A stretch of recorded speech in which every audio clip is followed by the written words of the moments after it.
Bonjour à tous. Dans cette vidéo, je vous montre comment faire la permutation entre les cases d'indice K et L dans un vecteur T. Donc, soit T est un vecteur de type réel et de taille n, et soit K et L deux positions dans le vecteur T.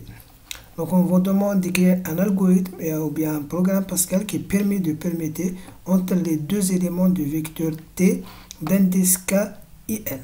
Un exemple, si vous avez un vecteur de taille 5, par exemple 2, moins 4, 8, 0 et 3. Si on vous demande de faire la permutation, par exemple, entre le contenu de la deuxième case et le contenu de la quatrième case, donc après la permutation, vous aurez quoi? Vous aurez 2, 0, 8, moins 4 et 3. Ça, c'est après la permutation entre le contenu de la deuxième case et la quatrième case. OK? Donc, dans cet exercice, on a quoi comme montrer? Donc, on a un vecteur T de taille n. Donc, le T ici allant de 1 jusqu'à n. Donc, on a besoin de la taille de vecteur T, c'est n. On a besoin aussi de connaître les deux cases à permettre, à savoir K et le L. Le ici pour parcourir les éléments du vecteur T. Comme résultat, donc, nous aurons toujours un vecteur T après la permutation. OK? Donc ici pour les entrées, donc on doit lire la valeur de n. Aussi ici pour introduire les différentes composantes du vecteur T. Donc ici le i allant de 1 jusqu'à n, avec n c'est la taille maximale de vecteur T. OK? On doit aussi connaître les valeurs bien des cases K et L. C'est des cases ou bien c'est des positions. OK? Pour faire la permutation, donc on doit libérer une case mémoire. Donc on a besoin d'une case mémoire 8. Ici on utilise le Z. Donc le Z reçoit T de K.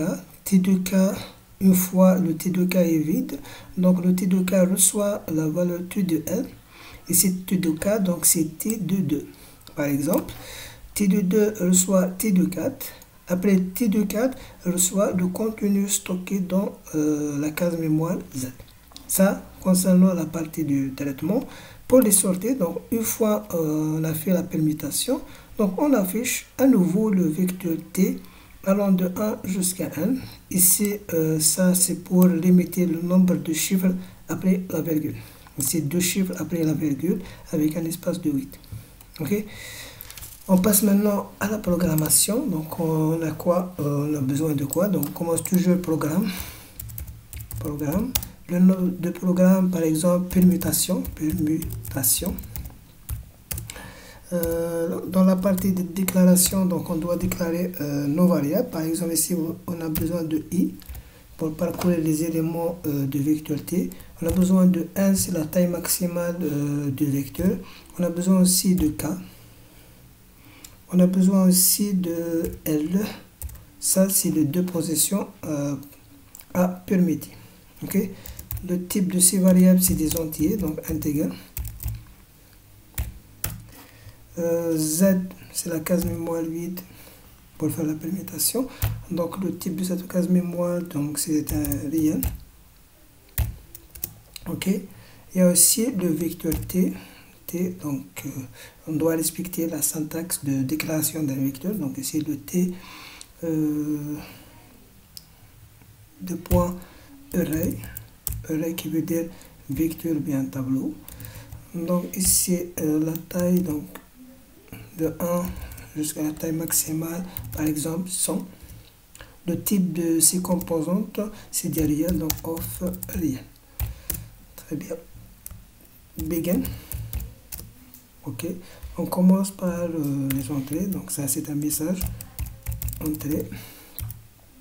Donc la première étape c'est de lire la taille de vecteur T, donc write ou bien write, donner la taille du vecteur T. OK, ça c'est un message. Lire ou bien read n. N c'est la taille du vecteur T. Ok. Pour lire les différentes composantes de vecteur t, donc on a besoin d'une boucle. Donc ici, write, là c'est un message. Donner les composantes du vecteur t. Très bien. For et 2 points égales à 1 jusqu'à tout n do. Ok. Read, lire les différentes composantes t de e. Très bien. On a besoin aussi de lire les deux positions k et l. Donc write.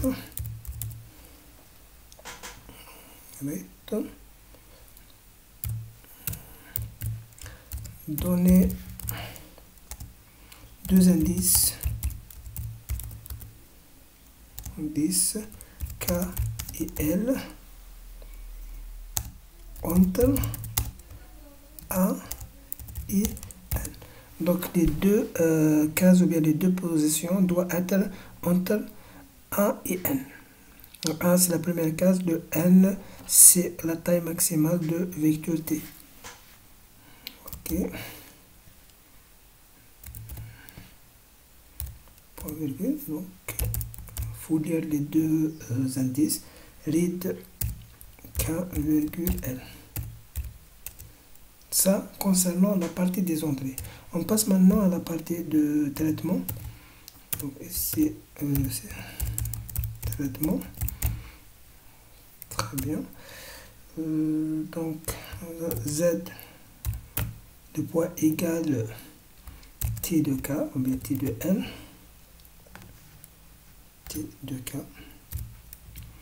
Point virgule. Donc une fois le T de K est vide, donc le T de K reçoit quoi? T de K reçoit T de N. Voilà.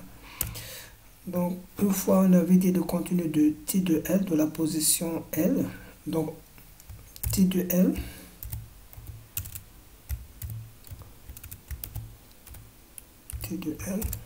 reçoit le contenu stocké dans la case mémoire Z.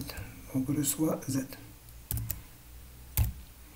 Donc voilà, une fois on a terminé la permutation, on passe à la partie des sorties. Donc ici c'est des sorties.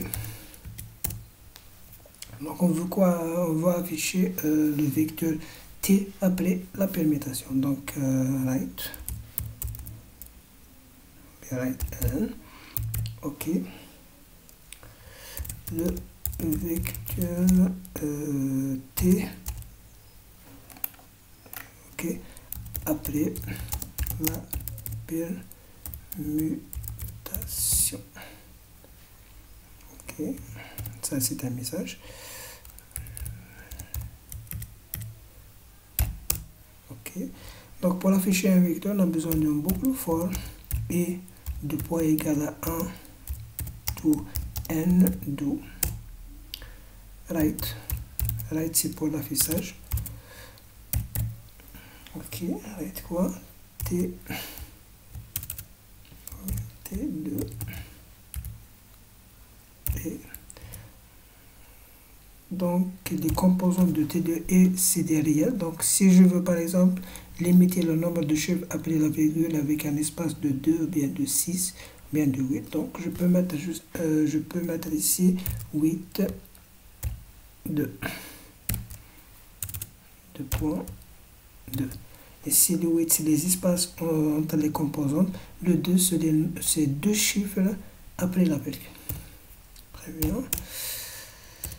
C'est bon, on termine par le 1. Voilà. Donc on essaye de compiler. S'il y a des erreurs, il n'y a pas d'erreur. Exécuter le programme.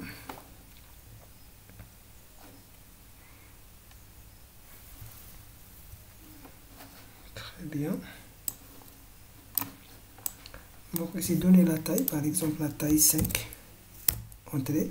Donner les composantes de vecteur T, donc par exemple 4, 0, moins 7 par exemple, talwa 8,2 par exemple.